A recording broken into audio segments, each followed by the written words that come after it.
Il appartient à l'État du Sénégal d'apprécier la pertinence et la cohérence de ces recommandations en fonction de sa stratégie économique propre, pour voir est-ce que ces recommandations collent à sa stratégie, est-ce que ces recommandations supportent sa stratégie ou ne contraignent pas les chemins d'expansion du développement économique tel que l'État sénégalais le pense. Donc, quelqu'un peut venir faire des recommandations, mais quand on vient faire des recommandations, ils ont une perspective. Leur perspective, c'est probablement d'assurer la viabilité du remboursement de la dette publique vis-à-vis de ces institutions. Mais le Sénégal ne peut pas exister en termes de développement économique simplement par rapport aux capacités d'endettement d'un État. Et ce qu'il faut surtout éviter, c'est que des mesures soient prises qui créent des conditions de bloquer l'expansion économique, qui créent des conditions d'investir dans l'investissement, dans le développement des infrastructures, dans des plateformes de compétitivité pour libérer les forces vives, notamment en matière de transformation économique. On parle par exemple d'instruments de coordination des politiques. Moi, je veux savoir de quelle politique il s'agit parce que jusqu'aux dernières nouvelles, le président Macky Sall parle de développement de chaînes de valeur, de politique industrielle. Et la dernière fois que j'ai regardé, le FMI n'a pas d'expertise là-dedans. Donc la grande question avec le gouvernement du Sénégal, c'est de se poser la question de savoir comment évaluer ces recommandations en fonction de sa perspective et de ses opérations.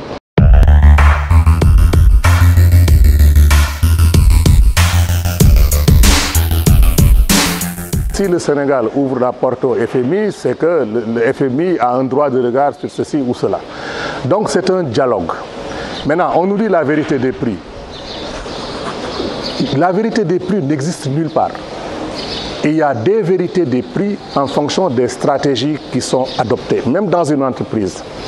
Il y a des activités qui en subventionnent d'autres. Dans un pays, il y a des activités qui sont des poids morts, mais qui sont indispensables à l'expansion économique, qui ont un coefficient de capital élevé, ça veut dire qu'ils ne rapportent rien dans l'immédiat, mais sans ces activités-là, d'autres activités ne peuvent pas être profitables. Donc un État jongle avec son portefeuille, j'allais dire produit marché, en fonction de ses objectifs. Et sa vérité des prix, c'est l'équilibre des prix qui convient le plus à ses objectifs.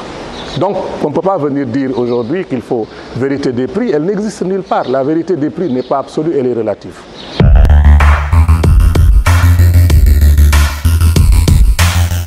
La meilleure manière d'élargir l'assiette fiscale, c'est de libérer les forces productives qui sont dans le secteur informel et supporter le développement du secteur informel de telle manière à ce que ce soit créateur de richesses, partagé, et que dans ce processus, les gens de l'informel n'aient pas peur de devenir formels. En un mot, il faut des politiques savantes qui permettent de rendre la formalisation plus incitative que l'informalisation. Parce qu'un homme d'affaires, il bâtit une expertise pour suivre des opportunités et il investit dans ce qui lui rapporte. Si les acteurs du secteur informel se rendent compte qu'en se formalisant, ils vont accéder à des ressources beaucoup plus importantes, je vous assure, ils vous courront après pour payer des impôts parce que l'accès à ces ressources développe leurs affaires et leur permet de s'enrichir.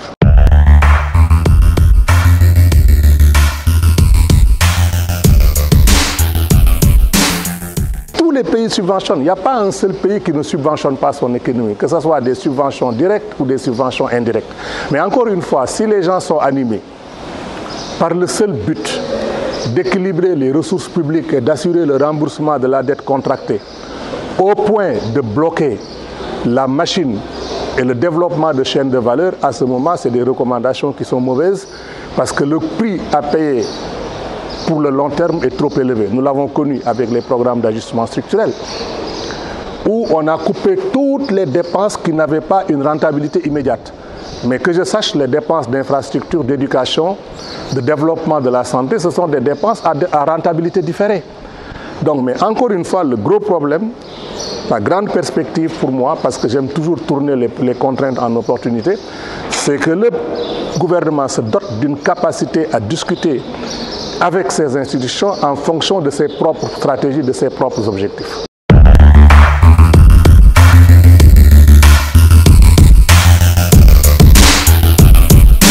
Si le le Sénégal doit être puni pour ne pas appliquer ces recommandations, c'est qu'il ne faut pas les appeler des recommandations. Quand vous me donnez une recommandation, vous me donnez la possibilité de les accepter ou de les refuser. Maintenant, je ne connais pas le détail des engagements avec, surtout que le Sénégal n'est pas dans une position avec le FMI où le FMI lui donne l'argent. On nous dit que si vous acceptez ces recommandations, avec l'instrument de coordination des politiques, ça va donner un signal fort pour que les gens viennent investir dans le pays. Mais la dernière fois que j'ai regardé, quand les gens investissent, ils n'investissent pas dans le gouvernement, en tout cas le secteur privé. Ils investissent dans des activités productives.